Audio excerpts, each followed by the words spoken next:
and welcome to Silver Square Academical Mathematics. In today's video, we are going to discuss about intersection of sets, which is a topic from chapter 1 of class 11. So let's see what is intersection of sets. Actually, we already have discussed कि जो sets हमारे होते हैं उन पे हम कुछ operations लगा सकते हैं और उन operations में से फर्स्ट था यूनियन, हम उनकी कर सकते हैं सेट्स की. देन सेकंड है इंटरसेक्शन हो सकता है उनका, एंड देन थर्ड इज हम डिफरेंस फाइंड आउट कर सकते हैं किन्हीं भी दो सेट्स का. ठीक है, union we have already discussed. So if you have not done this topic then please check the playlist. And today we are going to discuss about intersection of sets. चलिए, इंटरसेक्शन का मतलब actually होता है कि किन्हीं भी sets जो हम कंसीडर कर रहे हैं उनके कॉमन एलिमेंट्स का एक सेट बनाना. For example, let we have a set A and it is containing 1 2 3 4 these 4 elements, and another set B which is containing 4 5 6 7 these 4 elements. सो इनके कॉमन एलिमेंट्स का एक सेट बना दिया. ठीक है, हमने एक सेट बनाया इनके कॉमन एलिमेंट्स का. कॉमन कौन से हैं? जो दोनों जगह पे हैं. Like 1 it belongs to A but it is not belonging to B. हमें वो छांटने हैं जो दोनों जगह पे हैं. तो आपको पता चल रहा है कि सिर्फ एक ही एलिमेंट ऐसा है 4 जो कि दोनों सेट्स में है. तो यही जो है हमारा सेट बन जाएगा और इसी को हम बोलेंगे it is intersection of these two sets. ठीक है, तो ए और इंटरसेक्शन का सिंबल ये उल्टा यू होता है, यानी अपसाइड डाउन हमने यू को उल्टा करके बना दिया. And this is the symbol for A intersection B. इसको कैसे पढ़ेंगे? It is A intersection B. So A intersection B क्या है, या दो सेट्स का इंटरसेक्शन क्या है? बेसिकली ये एक सेट है. ठीक है, because it is operation on set.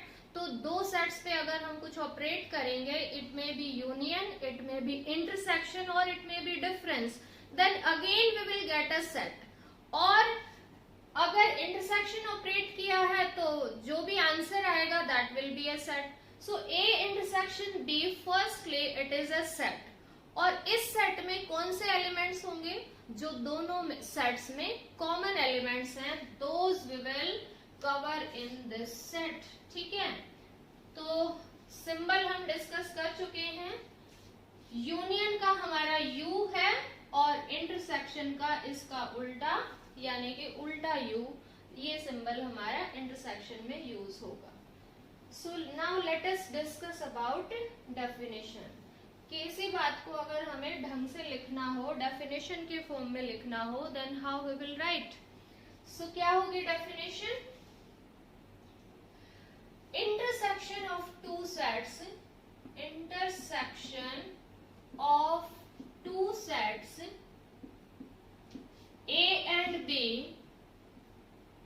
and B is the set containing common elements of A and B. Common elements of A and B. ठीक है, ए और बी के जो कॉमन एलिमेंट्स हैं उनको कंटेन करने वाले सेट को हम क्या कहेंगे? Intersection of sets.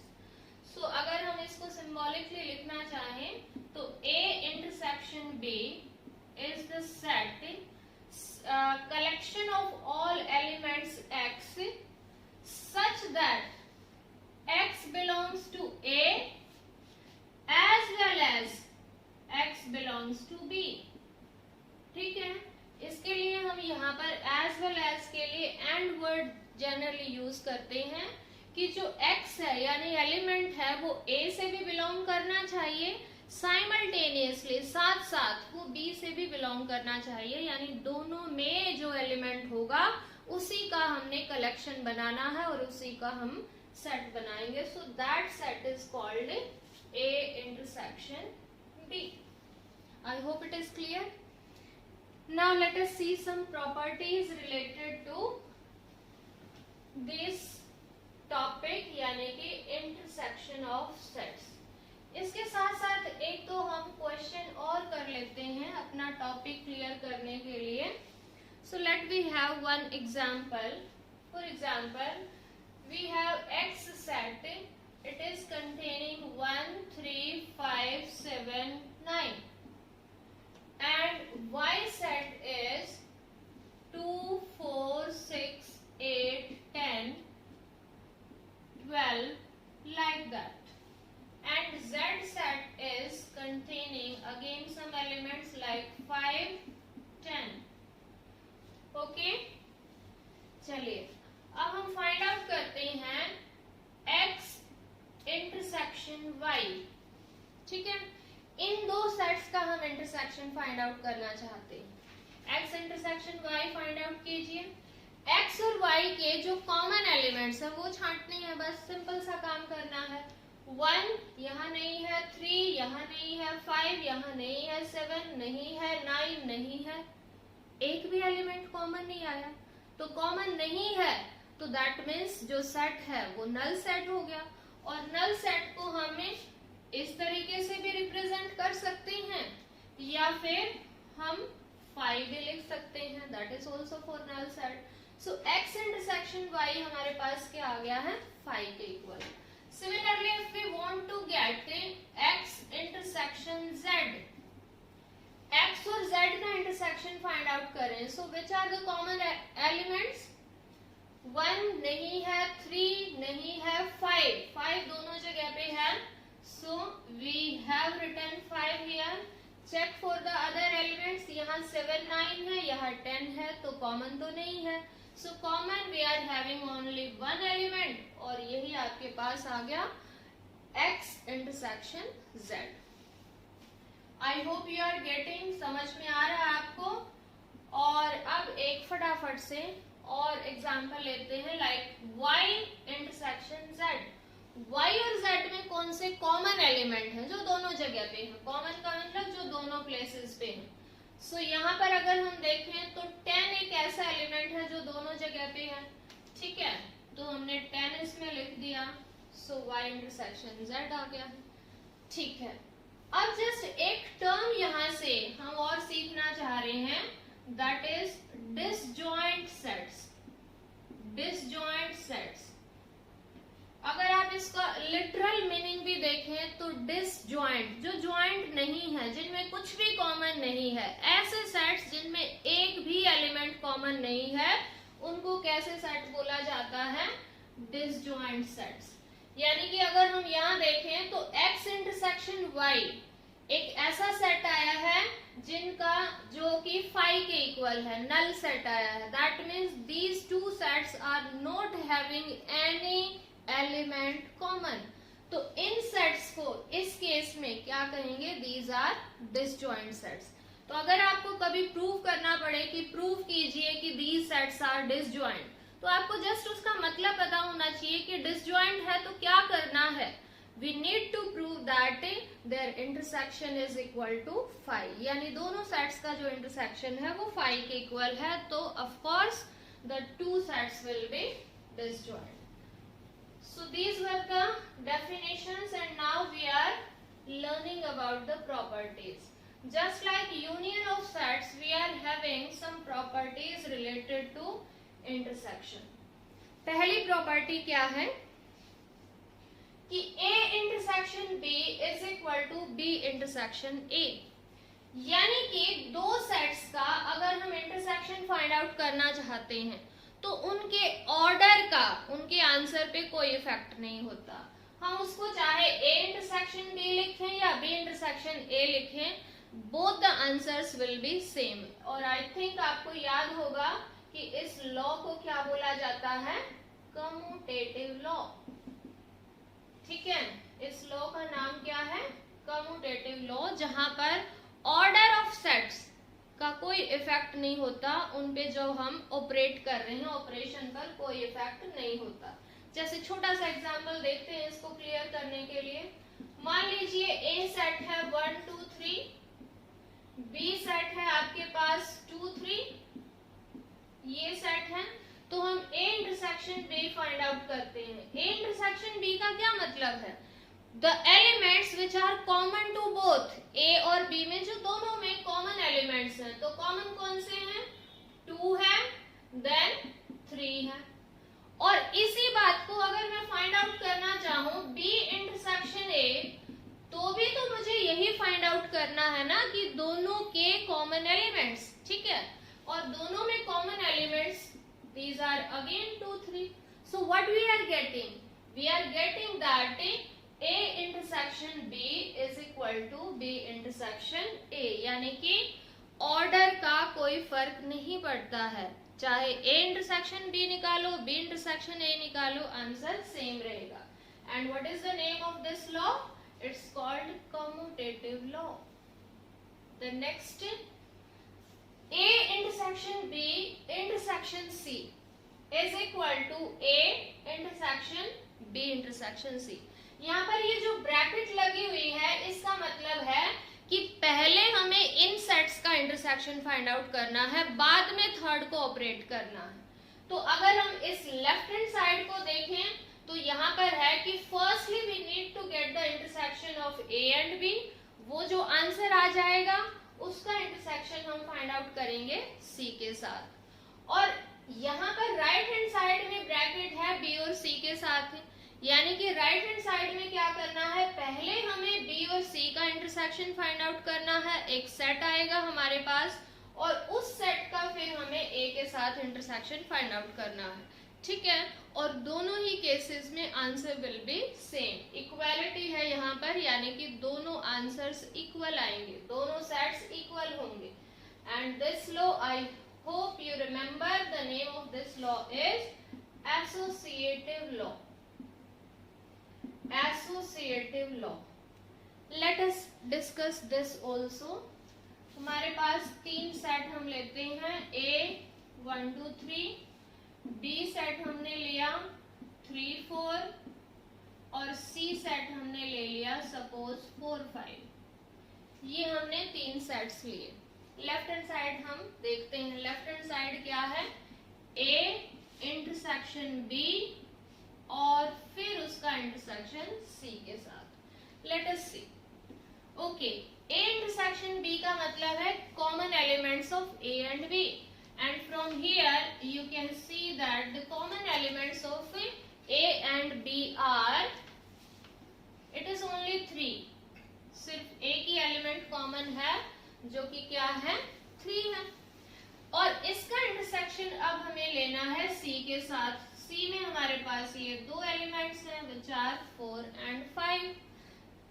अब हमें इस सेट का और इस सेट का इंटरसेक्शन लेना है, यानी कि इनके कॉमन एलिमेंट्स उठाने हैं और कॉमन कुछ भी नहीं है यहाँ पर। So that means we are getting 5 और null set. So that means left side का आंसर हमारे पास क्या आ गया है? 5। Now let us check for right hand side which is A intersection B intersection C। Bracket हमारे पास B और C के साथ है, यानी कि पहले हमें इंटरसेक्शन ऑपरेट करना है B और C पर। Let us operate. A हमने लिखा as it is containing 1 2 and 3, these 3 elements। अब हमें B और C का इंटरसेक्शन फाइंड आउट करना है। B और C के कॉमन एलिमेंट्स सिर्फ एक है which is 4 only। और अब इनका इंटरसेक्शन फाइंड आउट करें, यानी कि इनके कॉमन एलिमेंट्स बताइए क्या है? कोई भी नहीं है। So again we are getting 5। तो that proves that associative law holds, ठीक है। एसोसिएटिव जो लॉ है यहाँ पर वो वेरीफाई हो चुका है for intersection of 2 sets. Yes, I think you are getting. And now the next law is phi intersection A is equal to phi, which is obvious, बिल्कुल कॉमन सी बात है। phi में कोई भी एलिमेंट होता ही नहीं है और A में चाहे कोई भी एलिमेंट है, तो दोनों में कॉमन तो कुछ भी नहीं हुआ ना, क्योंकि 5 में तो कोई है ही नहीं, सो कॉमन कहाँ से होगा। तो इन दोनों का इंटरसेक्शन हमेशा क्या आएगा, 5। ठीक है, तो दैट मीन्स 5 का इंटरसेक्शन अगर किसी भी सेट के साथ किया जाएगा तो उसका आंसर क्या होगा, 5 ओनली। सिमिलरली ये भी ऑब्वियस सा रिजल्ट है कि किसी भी यूनिवर्सल सेट का अगर हम A के साथ ही इंटरसेक्शन करेंगे तो हमारे पास क्या रिजल्ट आएगा, A ओनली। ठीक है, यूनिवर्सल सेट ऑफ कोर्स क्या होता है, यूनिवर्सल सेट का कोई भी जो बाद में हम सेट लेते हैं, all are subsets of universal set. ठीक है, मान लीजिए मैंने कोई यूनिवर्सल सेट लिया, A B C D सारे अल्फाबेट्स का सेट अप टू Z। ठीक है, इंग्लिश अल्फाबेट के सभी लेटर्स का सेट बना दिया, और A मैंने ले लिया only vowels A E I O U। ठीक है, ये ले लिया। इन दोनों में कॉमन एलिमेंट्स कौन से हैं, ऑफ कोर्स ये ही होंगे, A है, E भी होगा, देन I होगा, O होगा और U होगा, यही कॉमन होंगे। ठीक है, तो we can get that U intersection A, universal set का इंटरसेक्शन A के साथ किसके इक्वल आ जाएगा, that will be A only. इसी बात से हमें एक और चीज समझ में आ रही है कि अगर कोई सेट किसी दूसरे सेट का सबसेट है, यानी कि if A is subset of B, then क्या होगा, अगर इनका इंटरसेक्शन हम फाइंड आउट करें तो ये हमेशा स्मॉलर सेट के इक्वल आएगा, यानी कि सबसेट के इक्वल आएगा। जैसा हम यहाँ पे देख सकते हैं, A is a subset of U, क्योंकि A के सारे एलिमेंट्स U में हैं, तो इन दोनों का जब हम इंटरसेक्शन फाइंड आउट करेंगे तो कॉमन एलिमेंट सारे जो A के हैं वो सारे के सारे कॉमन एलिमेंट हैं, so that means it will be equal to A only. ठीक है, तो इस बात को भी आप यहाँ से याद रख सकते हो। देन नेक्स्ट है, अगर हम A का इंटरसेक्शन A के साथ ही लें, कोई सेट A है उसका इंटरसेक्शन A के साथ लें, then we will get is equal to A।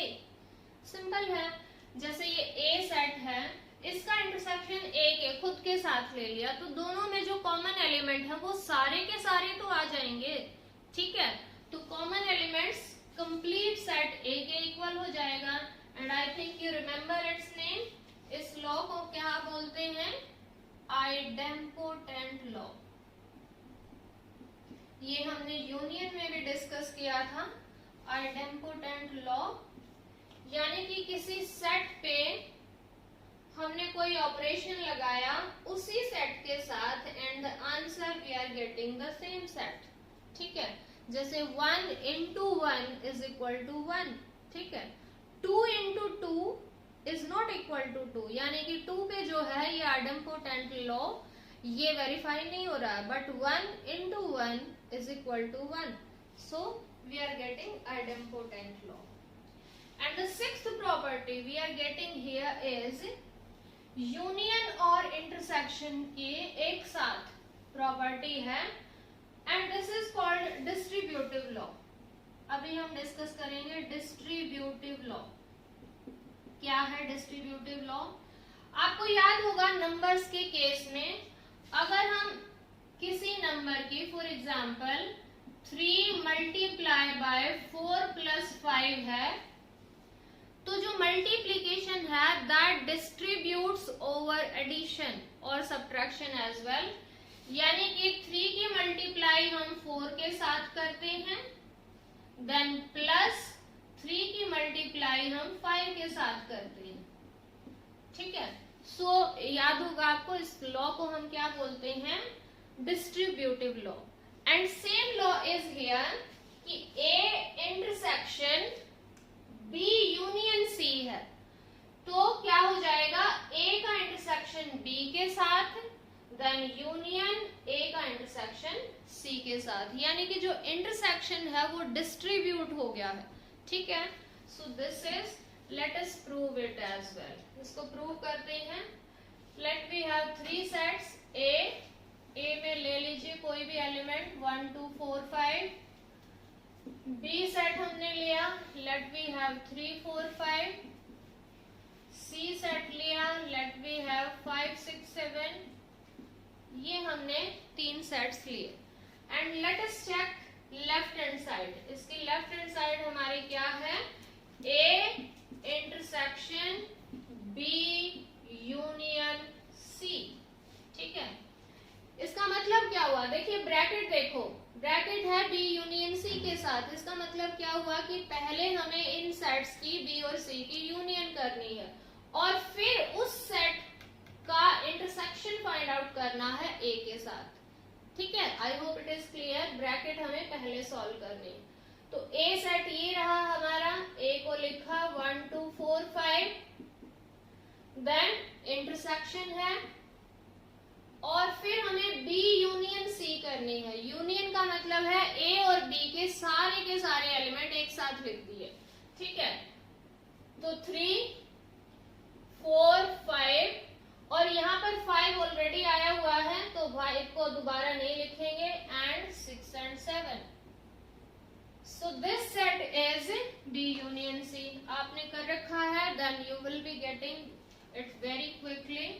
And now we have these 2 sets और इनका हमें फाइंड आउट करना है इंटरसेक्शन। इंटरसेक्शन मतलब common elements.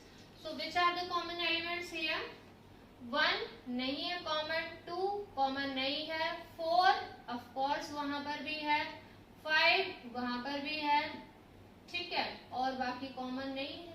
So we are getting the left hand side as 4 5, a set which is containing 2 elements 4 5। और अब हम right side इसकी सॉल्व करते हैं, यानी कि a intersection b and union a intersection c। ठीक है, ये जो साइन है यानी a का b के साथ इंटरसेक्शन, फिर यहाँ वाला साइन a का इंटरसेक्शन c के साथ। ठीक है, डिस्ट्रीब्यूट हो गया है। Now see a intersection b। a और b के कॉमन एलिमेंट कौन से कॉमन एलिमेंट हैं? Only 4 and 5। So 4 5 are the common elements. Then we are having union a intersection c। a intersection c में देखिए which are the common elements? 5 only, एक ही है। ठीक है, विच इज 5 ओनली। और अब हमें इन 2 सेट्स की क्या करनी है? यूनियन करनी। यूनियन का मतलब सभी को लिखना है। सो 4 5 और यहाँ पर भी 5 है, so no need to repeat it. So we are getting 4 5 only. ठीक है, सो दैट मीन्स ये दोनों सेट आप देख सकते हैं कि इक्वल आए हैं। That means this result holds. ये रिजल्ट हमारा वेरीफाई हो गया कि A intersection B union C किसके इक्वल आएगा? A intersection B union A intersection C. So I think आपको जो है ये सारी प्रॉपर्टीज क्लियर हैं। अभी 1 by 1 फटाफट से डिस्कस करते हैं। कम्यूटेटिव यानी कि ऑर्डर का कोई फर्क नहीं होता, चाहे ए इंटरसेक्शन बी करें या बी इंटरसेक्शन सी ए करें। So that is same. Then associative law यानी कि पहले एसोसिएशन चाहे ए और बी का बना लें या बी और सी का बना लें, उससे कोई फर्क नहीं पड़ता। ठीक है, देन फाई का इंटरसेक्शन किसी भी सेट के साथ हमेशा फाई ही रहेगा और यूनिवर्सल सेट के साथ अगर किसी सेट का इंटरसेक्शन फाइंड आउट करेंगे then the answer will be that set only। and then idempotent law, a का इंटरसेक्शन a के साथ करेंगे तो आंसर a ही आएगा। Last one is distributive law, a intersection b union c के साथ करेंगे तो a का इंटरसेक्शन b के साथ यूनियन a का इंटरसेक्शन c के साथ। So this was about the intersection of sets. Questions भी करेंगे और इसके लिए नेक्स्ट वीडियो का इंतजार कीजिए। Till then keep watching, keep learning, bye bye.